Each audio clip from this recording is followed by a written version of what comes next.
आज है राष्ट्रीय मतदाता दिवस और इस मौके पर रांची के रिम्स सभागार में एक भव्य कार्यक्रम का आयोजन हुआ, जिसका उद्घाटन राज्यपाल द्रौपदी मुर्मू ने किया। कार्यक्रम में राज्यपाल ने सभी मतदाताओं से अपना मतदान सुनिश्चित करने की अपील की है और इस मौके पर मुख्य निर्वाचन पदाधिकारी ने कहा कि हर मतदाता को मताधिकार का अधिकार होना चाहिए। उन्होंने प्रदेश की जनता से अच्छे जनप्रतिनिधि चुनने का आग्रह किया और इस मौके पर सीएम रघुवर दास ने प्रदेश के लोगों से अपील की है कि वो मतदाता सूची में अपना नाम जरूर दर्ज कराएं और विश्व के सबसे बड़े लोकतंत्र की मजबूती में सहभागी बने।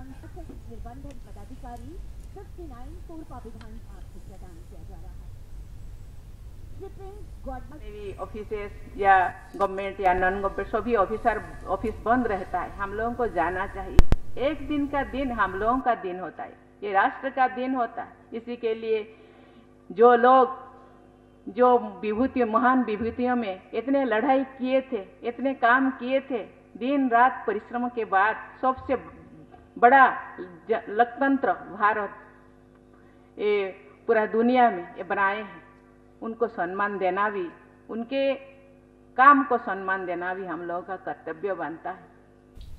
और चलिए, गृह मंत्रालय ने गणतंत्र दिवस पर पुलिस पदक से सम्मानित होने वाले पुलिसकर्मियों के नामों की घोषणा कर दी है और इनमें झारखंड के 7 पुलिसकर्मियों को पुलिस पदक से सम्मानित किया जाना है। इनमें से 3 पुलिस वालों को वीरता के लिए पुलिस पदक से सम्मानित किया जाएगा तो 4 पुलिस वालों को मेरिटोरियस सर्विस के लिए पुलिस पदक दिया जाएगा। वीरता के लिए पुलिस पदक से सम्मानित होने वाले पुलिस वालों के नाम एसपी अनीश गुप्ता, एएसपी मनीष रमन और सिटी राजू साय हैं। वहीं मेरिटोरियस सर्विस के लिए पुलिस पदक से सम्मानित होने वाले पुलिसकर्मियों के नाम बोकारो से हवलदार भानु प्रताप, रांची से assistant sub inspector Devendra Kumar Singh, Jamshedpur के डीएसपी सीसीआर सुधीर कुमार और बोकारो के हवलदार प्रफुल्ल कीरो शामिल हैं।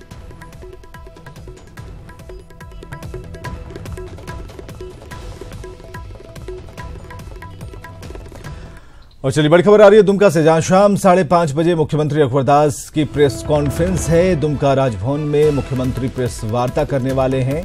6:30 बजे का वक्त होगा जब कई कार्यक्रमों का शुभारंभ मुख्यमंत्री के हाथों होना है।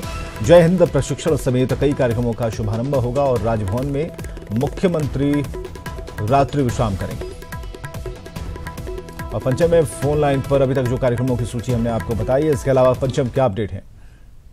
जी, आज शाम में सीएम रघुवर दास दुमका पहुंच रहे हैं। मुख्य कार्यक्रम तो कल गणतंत्र दिवस के झंडोत्तोलन करेंगे, लेकिन आज शाम में जो उनका कार्यक्रम है पूर्व संध्या पर इंडोर स्टेडियम में सांस्कृतिक कार्यक्रम का आयोजन होना है, जिसमें वो शिरकत करेंगे। साथ ही इंडोर स्टेडियम से एक अनुसूचित जनजाति समुदाय के लोगों के लिए काफी अच्छी योजना जय हिंद योजना की शुरुआत होगी। इसके तहत जो है संथाल परगना प्रमंडल में 2000 अनुसूचित जनजाति छात्रों का चयन किया गया है, जिसको आर्मी बहाली के लिए ट्रेनिंग दिया जाएगा। बहाली के लिए ट्रेनिंग की प्रक्रिया उसकी होगी, जो सबसे महत्वपूर्ण योजना है।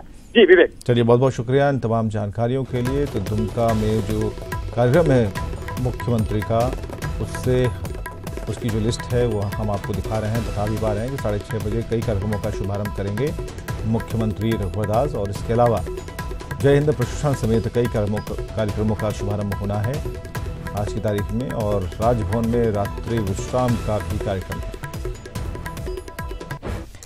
और चलिए, जमशेदपुर की टाटा मोटर्स कंपनी की ओर से गणतंत्र दिवस की तैयारियां पूरी हो गई हैं। मूलगांवकर स्टेडियम में आयोजित होने वाले मुख्य कार्यक्रम के लिए आकर्षक परेड की तैयारी प्रबंधन की तरफ से हो रही है। आपको बताएंगे, आप प्रत्येक साल गणतंत्र दिवस के मौके पर भव्य कार्यक्रम का आयोजन होता है, जहां झंडोत्तोलन के बाद आकर्षक परेड देखने को मिलती है, जिसमें कंपनी के फायर सिक्योरिटी अधिकारियों के साथ क्षेत्र के स्कूली बच्चे भी शामिल होते हैं। और इसके बाद यहाँ कई सांस्कृतिक कार्यक्रमों का भी आयोजन होता है, जिसमें देशभक्ति की झलक दिखती है। पुरानी प्रथा है, शुरू से ही टाटा मोटर्स रिपब्लिक डे हुआ, आपका गणतंत्र दिवस हुआ, स्वातंत्रता दिवस हुआ, इसको बड़े जोश के साथ, गर्व के साथ मनाता है। और इसमें आप 26 तारीख को भी देखेंगे कि हमारा बहुत अच्छा यहाँ पे परफॉर्मेंस होगा। बच्चों का मार्च पास, बच्चों द्वारा ड्रिल, 3-3 मिनट का प्रोग्राम, हमारा कैनल क्लब, बैंड, ये सब भी आपको बड़ा मनोरंजन देगा और आप गर्व महसूस करेंगे। और गिरिडीह के देवरी थाना क्षेत्र के गोसो गोंदो दीगी गांव में एक कुएं से विवाहिता का शव बरामद किया गया है। मृतक महिला कल सुबह से ही गायब थी। सुबह खेत के कुएं में उसका शव देखा गया। देवरी पुलिस ने शव को बरामद किया है, पोस्टमार्टम के लिए भेज दिया है। गांव में मातम पसरा है।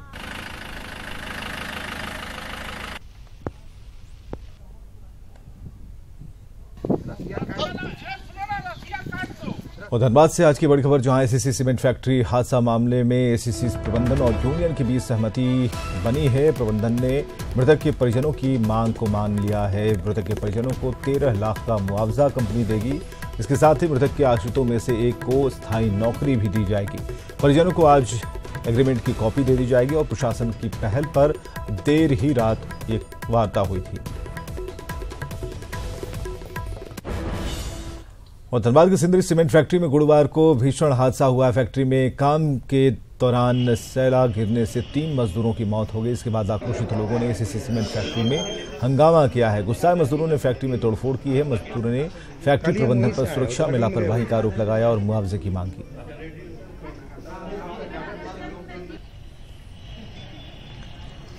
झारखंड पुलिस एसोसिएशन ने राज्य सरकार से विभागीय समिति सेवा परीक्षा समाप्त करने की मांग की है। एसोसिएशन के महासचिव अक्षय राम की माने तो इससे राज्य के जूनियर पुलिस अधिकारियों के मनोबल पर प्रतिकूल प्रभाव पड़ रहा है। उन्होंने कहा कि अगर विभागीय सीमित प्रतियोगिता परीक्षा को समाप्त कर दिया जाता है तो प्रमोशन के जरिए खाली पड़े पदों को भी तत्काल भरा जा सकेगा। कांस्टेबल से सीधे सब इंस्पेक्टर में भर्ती की जो पुलिस नियमावली बनी है, इसमें सबसे बड़ी बाधा ये है कि एएसआई संवर्ग के प्रोन्नति पर 25% आप अवसर कम कर रहे हैं। इससे उनके मनोबल पर प्रतिकूल प्रभाव पड़ रहा है कि यदि हम कांस्टेबल से एएसआई से सब इंस्पेक्टर बनाते हैं, यानी परीक्षा नियमावली समाप्त करके, तो झारखंड सरकार को 1100 सब इंस्पेक्टर और 1100 एएसआई यानी 2200 नए अफसर उनको मिलेंगे। कि झारखंड सरकार को अविलंब यह जो सीमित सेवा परीक्षा नियमावली है इसको समाप्त कर और पुलिस मुख्यालय को डायरेक्ट करना चाहिए कि सीधे आप प्रोन्नति के द्वारा वो पोस्ट को भरें और अफसरों की कमी। इधर 29 जनवरी को होने वाले पीएम मोदी के साथ परीक्षा पे चर्चा कार्यक्रम के लिए टाटानगर केंद्रीय विद्यालय की एक छात्रा को चुना गया है। वहीं PM Modi Shrikrishna public school के एक छात्र के सवाल का भी जवाब देंगे। परीक्षा के इस मौसम में छात्रों को तनाव से मुक्ति दिलाने के लिए पीएम मोदी ने खास पहल की है। पीएम मोदी 29 जनवरी को दिल्ली के तालकटोरा मैदान में परीक्षा पे चर्चा करेंगे, जिसमें छात्र छात्राएं परीक्षा से जुड़े सवाल सीधे प्रधानमंत्री से पूछ पाएंगे। इस कार्यक्रम में शामिल होने के लिए जमशेदपुर के केंद्रीय विद्यालय टाटानगर की छात्रा इशिका साहू को चुना गया है। इस खबर को सुनकर इशिका खुशी से चहक उठी। काफी बच्चों ने इसमें पार्टिसिपेट किया था सर। सब तो ऐसे मुझ पे बहुत ज़्यादा प्राउड फील कर रहे हैं। मैं स्पेशल थैंक्स मेरी कंसर्न टीचर को देना चाहूंगी। कार्यक्रम में PM Modi Shrikrishna public school के छात्र आयुष झा के सवाल का जवाब देंगे। 9वीं के छात्र आयुष ने माई गवर्नमेंट ऐप के जरिए ऑनलाइन सवाल भेजे थे। मैं बहुत लकी और प्राउड फील कर रहा हूँ। मुझे प्राइम मिनिस्टर से क्वेश्चन पूछने का मौका मिला। मैंने माई गवर्नमेंट ऐप के थ्रू प्राइम मिनिस्टर से क्वेश्चन पुटअप किया था। पीएम के कार्यक्रम में अपने स्कूल की छात्रा के शामिल होने की खबर से केंद्रीय विद्यालय टाटानगर की प्राचार्य फूली नहीं समा रही।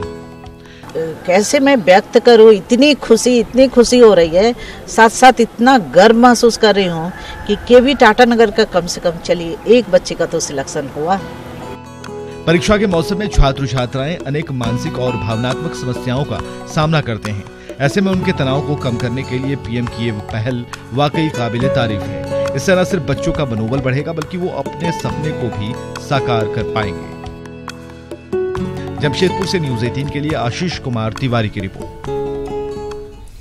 इधर बोकारो के 4 से पिंडाजोरा में कांग्रेस चिंतन शिविर का आयोजन हुआ है। शिविर में पूर्व सांसद मीनाक्षी नटराजन और हृदय दुबे मौजूद रहे। नेताओं ने कहा कि 2019 चुनाव के लिए कांग्रेस पूरी तरह तैयार है और प्रियंका गांधी के कांग्रेस में सक्रिय होने से पार्टी को मजबूती मिलेगी। जुड़ने का प्रयास करेंगे और जुड़ रहे हैं लोग। लग रहा है कि 2019 का चुनाव कांग्रेस निश्चित 2019 का चुनाव कांग्रेस के हाथ में है। देखिए, प्रधानमंत्री हमारे राहुल जी ही बनेंगे, इतना मैं आपको विश्वास दे रहा हूँ। आने वाला समय देखिए।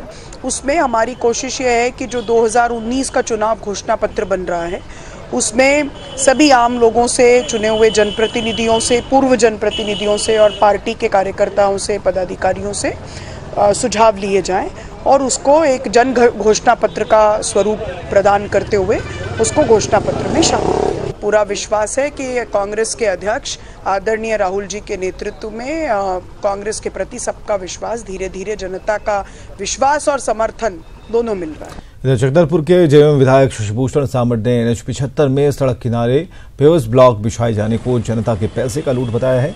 जेएमएम विधायक का कहना है कि वो इस मामले को विधानसभा में उठाएंगे। विधायक की माने तो नगर परिषद और ठेकेदार की मिलीभगत से घटिया सामग्री का यूज किया जा रहा है। सड़क के दोनों तरफ जो पेवर्स ब्लॉक बिछाए जा रहे हैं वो पीछे से उखड़ते भी जा रहे हैं। विधायक का यह भी कहना है कि पेवर्स ब्लॉक बिछाने के लिए NS ने कोई अनुमति नहीं दी है, बावजूद इसके मनमानी की जा रही है। हालांकि नगर परिषद के अधिकारी आरोपों का खंडन कर रहे हैं। मैंने तो पूछा भाई NS से स्वीकृति आप लिए, तो बोलता है जवाब नहीं दिया है। इसका मतलब है NS से वो स्वीकृति नहीं लिया है। मामले को हम विधानसभा में अभी क्वेश्चन डाल रहे हैं। 27 तारीख तक छुट्टी है, 28 को मैं फिर उसको विधानसभा में क्वेश्चन डाल करके सरकार को इसको अवगत करवाएंगे और इस पर हमने जांच करवाएंगे। नगर पालिका अधिनियम के तहत नगर पालिका क्षेत्र में जितने भी सरकारी परिसंपत्ति या वो सभी नगर पालिका के पेवर भी पब्लिक की सुविधा का जो भी गेथी होता है तो नगर पालिका क्षेत्र में वो हम कर रहे हैं। जामताड़ा के नाला में अवैध कोयले का खनन जारी है। कोयले का ये काला खेल ECL के बंद खदान के जंगलों में हो रहा है। यहाँ सैकड़ों की संख्या में बड़े बड़े डोभा बनाए गए हैं जहां लार्ज स्केल में अवैध खनन का काम होता है। SDO उमा शंकर प्रसाद के नेतृत्व में जिला खनन टास्क फोर्स ने नाला थाना के कास्ता और पलास्थली में छापा मारा, जिसमें जिला खनन पदाधिकारी भी साथ थे। छापेमारी के दौरान 10 टन से अधिक कोयला बरामद किया गया। खनन पदाधिकारी के आवेदन पर नाला थाने में इसे लेकर प्राथमिकी दर्ज कराई गई है।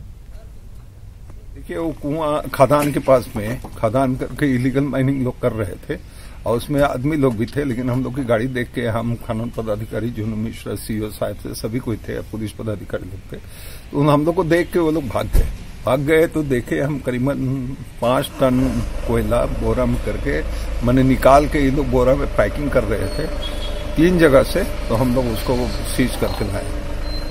तो झारखंड में मुख्यमंत्री सुकन्या योजना को कैबिनेट ने पारित कर दिया है। वहीं योजना को लेकर महिला एवं बाल विकास विभाग पूरी तरह तैयारी में है और साथ ही रांची के सभी प्रखंडों में सुकन्या योजना के फॉर्म बांटे जा रहे हैं और इस योजना के तहत रांची जिले के लिए 8000 का टारगेट तय किया गया है।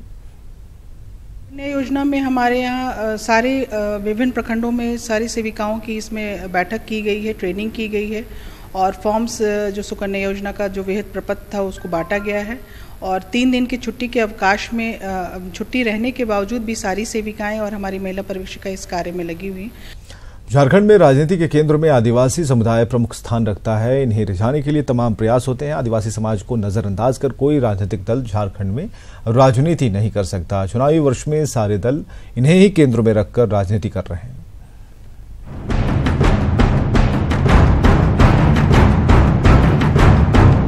झारखंड में इसी साल लोकसभा और विधानसभा का चुनाव होना है। राजनीति के बारे में चाहे कोई कुछ कहे, लेकिन ये तल्ख सच्चाई है कि समुदाय और जाति का गणित सभी दलों के लिए अहम होता है। वो चाहे सत्ता पक्ष हो या विपक्ष, सभी को अपने वोट बैंक की चिंता सता रही है। वहीं सत्तारूढ़ रघुवर सरकार आदिवासी समाज को अपना एक बड़ा वोट बैंक मानती है।